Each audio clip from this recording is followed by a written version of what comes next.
You're just a gold digger, my mother-in-law Patricia sneered, waving my late grandmother's jewelry box in front of me. These beautiful pieces belong to someone who deserves them, my Emily. I sat quietly at her elaborate dining room table, watching as she roughly handled the antique rosewood box that had been in my family for generations.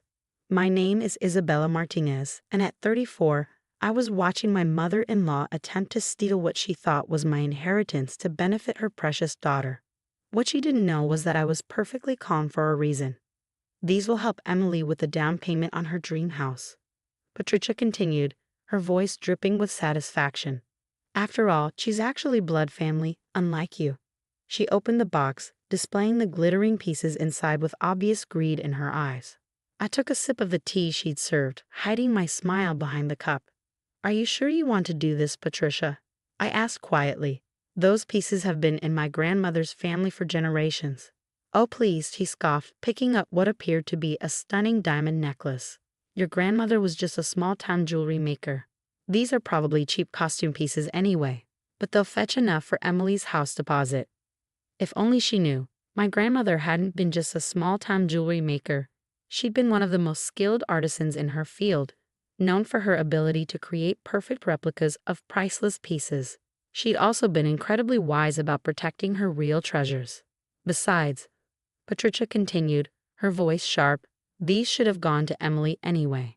You've been married to my son for 5 years, and what have you contributed? No children, just your little teaching job. Emily needs these more than you do. I thought about the real jewelry collection safely stored in a bank vault my grandmother had set up years ago. She taught me well about protecting what mattered.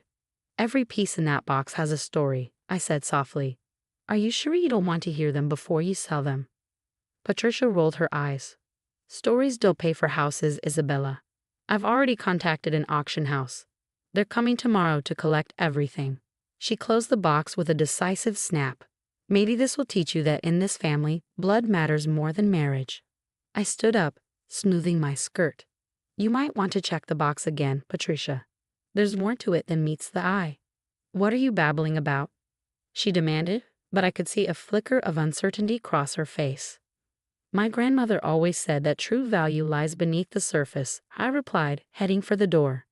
You might want to look more carefully before you contact that auction house. Are you threatening me? Patricia's voice rose, her face flushing red. Wait until I tell David about this. He'll finally see what kind of woman he married. I paused at the door, thinking about my husband, who was currently on a business trip. By all means, tell David. In fact, I encourage you to have everything properly appraised before you make any decisions. As I drove home, I couldn't help but smile, remembering the day my grandmother had shown me the truth about her jewelry collection. I was 16, and she called me into her workshop, her eyes twinkling with mischief. Bella, she'd said, holding up 2 identical diamond necklaces. Which one is real? I'd studied them carefully, but couldn't tell the difference. That's when she taught me her most valuable lesson about protecting what matters. Every piece in her collection had a perfect replica, and only she knew which was which. She'd spent years creating them, preparing for exactly this kind of situation. My phone buzzed with a text from Patricia. Stop trying to scare me with your ridiculous hints. These jewels are being sold tomorrow, and that's final. I didn't reply. Instead, I called Laura, my grandmother's old friend who worked at the auction house Patricia had contacted. It's starting, I told her. She's bringing in the replicas tomorrow. Laura chuckled. Don't worry, honey. I'll make sure everything goes exactly as your grandmother planned. That evening, as I sat in my study looking at photos of my grandmother, I remembered her words. People who take what isn't theirs often learn their lessons the hard way. Patricia was about to learn just how right my grandmother had been. My phone rang again. It was David. Bella, my mother just called me, ranting about you threatening her over some jewelry. What's going on? I took a deep breath. Your mother is trying to sell my grandmother's jewelry collection to help Emily buy a house. She took the box from our house while you were away. There was a long pause. She did what? Bella, I'm so sorry. I'll talk to her, make her return everything. No, I said firmly. Let her go through with it. Trust me, David. Sometimes people need to learn lessons for themselves. What are you planning? He asked, knowing me well enough to hear the certainty in my voice. Just wait, I replied. Tomorrow is going to be very interesting. As I hung up, I walked to my home office and opened my grandmother's old diary. Inside was a detailed inventory of every piece in her collection, both the originals and the replicas. Patricia thought she was selling precious jewelry to help her daughter, but what she didn't know was that my grandmother had designed each replica with a special feature, a kind of signature that would be impossible to miss during a proper appraisal. Tomorrow, Patricia would learn exactly what happened to people who tried to steal from my grandmother's legacy. I smiled, thinking about the secret compartment in the box that Patricia hadn't found yet. The one containing my grandmother's letter explaining exactly what she'd done with the real jewelry collection. Sometimes the best revenge isn't about confrontation. It's about letting people walk right into the traps they set for themselves. The next morning, I arrived at the auction house just as Patricia was strutting through the front doors, the rosewood box clutched triumphantly in her arms. Emily trailed behind her, already dressed like she owned a mansion instead of the small apartment she shared with 3 roommates. Laura met them at the reception desk, her professional demeanor perfect as she welcomed them. I stayed in the background, watching the scene unfold. "These are museum-quality pieces," Patricia announced loudly, setting the box on Laura's desk. "My mother-in-law collected them over many years." The lie rolled smoothly off her tongue, as though she hadn't spent years dismissing my grandmother as a simple craftswoman. Laura opened the box carefully, her trained eyes scanning each piece. I saw the moment she spotted my grandmother's signature marks, the tiny, almost invisible details that distinguished the replicas from the originals. Her expression remained neutral, but I caught the slight twitch of her lips. "Very interesting pieces," Laura murmured, lifting the diamond necklace Patricia had been so excited about. "Let me call our senior appraiser, Mr. Thompson. He specializes in vintage jewelry." Patricia preened, already counting the money in her head. "Emily, darling, soon you'll have your dream house. Won't that be wonderful?" Emily nodded eagerly. "Maybe we can even get that 5-bedroom in the gated community, the one with the pool." I had to hold back a laugh. They were about to learn an expensive lesson about counting chickens before they hatched. Mr. Thompson arrived, his white gloves and magnifying glass at the ready. He began examining each piece methodically, his expression growing more intrigued with each item he inspected. "Fascinating," he said finally, setting down a sapphire bracelet. "These are some of the finest replicas I've ever seen." The word replicas hit Patricia like a physical blow. "What do you mean, replicas?" she demanded, her voice rising. "These are genuine antiques." Mr. Thompson adjusted his glasses. "Oh, they're certainly valuable in their own right. These are masterwork replicas crafted by someone with extraordinary skill. Each piece has a tiny maker's mark. See here." He pointed to a nearly invisible symbol on the necklace. "This is the signature of Elena Martinez, one of the most renowned jewelry replicators of her time." Patricia's face went from red to white in seconds. "No, that's impossible. These are real." "Actually," Laura interjected smoothly, "Elena Martinez was known for creating perfect replicas of famous pieces. Her work is highly valued in certain circles, but not quite in the way you might have hoped." She named a figure that was about 1/10 of what Patricia had clearly been expecting. Emily's dreams of a poolside mansion visibly crumbled. "But Mom, you said. Where are the real pieces?" Patricia whirled to face me, finally noticing my presence. You know about this." I stepped forward, pulling out my grandmother's letter from my bag. "I tried to tell you to check the box more carefully, Patricia. Maybe now you'd like to look at that secret compartment." Laura demonstrated how to press the hidden catch, revealing a small space beneath the jewelry trays. Inside lay a single envelope yellowed with age. Patricia snatched it up, her hands shaking as she read my grandmother's elegant handwriting. "To whoever thinks they can take what isn't theirs. The real collection is exactly where it belongs, safe from those who value gold over family. What you hold are my masterworks, replicas I created to protect my true legacy. Remember, not all that glitters is gold, and not all family is bound by blood." "You tricked me," Patricia's voice echoed through the auction house. "No," I replied calmly. "You tried to steal what wasn't yours, and you didn't even bother to learn its true history.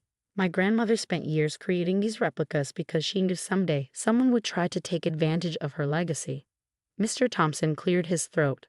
"I would point out that these replicas are still quite valuable to collectors. Elena Martinez's work is highly sought after in certain circles." But Patricia wasn't listening. She was too busy fumbling with her phone, probably trying to reach David. I'd already texted him the whole story, including photos of the letter and his mother's attempt to sell my inheritance. Emily slumped in her chair, her dreams of instant wealth evaporating. Mom, what are we going to do about the house? I already told everyone. Perhaps, I suggested quietly, this is a good time to learn about earning things for yourself, instead of taking them from others. Patricia grabbed the box, her movements jerky with rage. This isn't over, she threatened, heading for the door. David will hear all about how you humiliated us. I watched them leave, feeling oddly peaceful. Laura approached me, holding back a smile. Your grandmother would have loved this, she said. She always said the best lessons come from our own mistakes. She also said that true value isn't about what something costs. I replied, thinking of the real jewelry collection still safely stored away. It's about what it teaches us. As I headed home, I thought about how my grandmother's wisdom had extended far beyond her craft. She'd known that someday someone would try to take advantage of her legacy. Instead of just locking everything away, she created this elaborate lesson, turning her skill into both protection and education. My phone buzzed with a text from David. Just talked to Mom. Coming home early. We need to have a family meeting. I smiled, knowing that this was just the beginning of some much-needed changes in our family dynamic. Patricia had learned an expensive lesson about greed and assumptions. Now it was time to see if she'd learned anything about the true meaning of family. David came home the next day, his face etched with a mix of exhaustion and determination. We sat in our living room as I showed him everything. My grandmother's letter, photos of the real jewelry collection, and most importantly, the security camera footage of his mother taking a box from our house while we were away. I knew she could be difficult, he said, running a hand through his hair. But this, stealing from our house, trying to sell your inheritance, I never thought she'd go this far. It's been building for years, I replied softly. The snide comments about my family, the constant favoritism toward Emily, the way she's tried to undermine our marriage. This was just her biggest move yet. Before David could respond, our doorbell rang. Patricia stood there, Emily trailing behind her like a chastened shadow. Gone was the triumphant smirk she'd worn yesterday. Now she looked like someone who'd swallowed something bitter. Well, she demanded, pushing past us into the living room. Are you happy now, Isabella? You've humiliated us in front of everyone. David stepped forward, his voice firm. No, Mom, you humiliated yourself. You broke into our house and tried to steal from my wife. Steal? Patricia's voice rose. I was trying to help your sister. Family helps family. Yes, I interjected calmly. Family does help family. But you've never seen me as family, have you, Patricia? The room fell silent. Emily shifted uncomfortably on her feet, looking anywhere but at me. I have something to show you, I said, opening my laptop. The video played clearly, Patricia entering our house with her spare key, which was meant for emergencies only, heading straight for my study where the jewelry box was kept. You spied on me, Patricia gasped. No, David answered for me. She protected her home, like any sensible person would. I opened another file, photos of the real jewelry collection, each piece gleaming with authentic beauty. These are the originals, I explained. Safe where my grandmother put them years ago. She created the replicas not just to protect her work, but to teach a lesson about value and trust. Patricia sank onto our couch, her bravado finally cracking. All this time you knew? Of course I knew. My grandmother taught me more than just about jewelry. She taught me about protecting what matters, about watching and waiting, about letting people reveal their true characters through their own actions. Emily spoke up for the first time, her voice small. The house I wanted. I told everyone I was getting it. Maybe, I suggested, it's time to think about earning things for yourself. My grandmother built her collection piece by piece. She taught me that anything worth having is worth working for. David placed a hand on my shoulder. Mom, you need to return the spare key. And we need to set some serious boundaries going forward. Patricia clutched her handbag, looking trapped. But we're family. Yes, I agreed. We are. And families should respect each other, support each other, not steal and scheme against each other. My grandmother's replicas weren't just copies. They were a test. One you failed spectacularly. What happens now? Emily asked, finally meeting my eyes. I pulled out an envelope.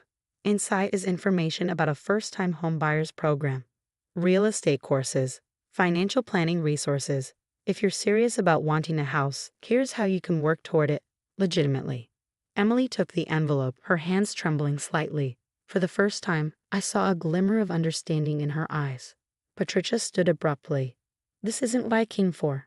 I came for an apology. No, David said firmly. You came hoping to bully us into giving you what you wanted. That's not happening anymore. Things are going to change. As they left, Patricia's shoulders slumped in defeat. I thought about my grandmother's words. Sometimes the most valuable things we own are the lessons we learn. A week later, Emily called me, her voice hesitant. I signed up for one of those real estate courses, and I wanted to say I'm sorry. For everything. It wasn't a complete resolution, but it was a start.